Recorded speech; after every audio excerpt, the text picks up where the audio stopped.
Choose the correct sentence, এটা 26 BCS এর একটা প্রশ্ন। আমাদের যদি পুরো প্রশ্নটা দেখি তাহলে এখানে মূল যে আলোচনার বিষয় সেটা হচ্ছে এভরিবডি। আমরা কিন্তু জানি এভরিবডি যদি কোনো বাক্যের সাবজেক্ট হয় তাহলে কিন্তু ভার্ব সিঙ্গুলার হয়, এটা আমরা সবাই জানি। তো আমাদের প্রথমত তাকাতে হবে এইখানে সিঙ্গুলার ভার্ব কোনটা আছে। দেখি এটা হ্যাভ প্লুরাল ভার্ব, তাহলে এটা উত্তর হচ্ছে না। আর প্লুরাল ভার্ব, তাহলে এটা উত্তর হচ্ছে না। প্রথমেই খেলার মাঠে যাওয়ার আগে এই দুজন হচ্ছে কি লাল কার্ড পেয়ে গেল, কি কারণে? এই দুটোতে ভার্ব হচ্ছে প্লুরাল। এখন আসি আমরা সিঙ্গুলার আছে কিনা, এটা সিঙ্গুলার আছে উত্তর হতে পারে, এটাও সিঙ্গুলার আছে উত্তর হতে পারে। এমসিকিউ এর ক্ষেত্রে যে জিনিসগুলো যেভাবে তাকাবা সেটা হচ্ছে এখানে প্রসিডিওরটা বলে দেওয়া হচ্ছে। এটা সিঙ্গুলার আছে উত্তর হতে পারে, এটাও সিঙ্গুলার আছে উত্তর হতে পারে। এখন আমরা আসি প্রসেস অনুযায়ী।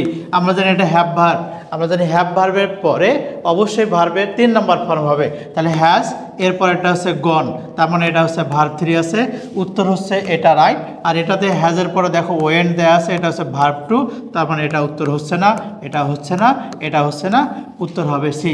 আশা করি এই পদ্ধতিতে আমরা এমসিকিউগুলো যদি দাগাই তাহলে সহজেই আমাদের উত্তরটা হওয়ার চান্স অনেক বেশি থাকে। সবাই ভালো থাকে, সুস্থ থাকি, সবার জন্য শুভকামনা থাকলো। আল্লাহ হাফেজ।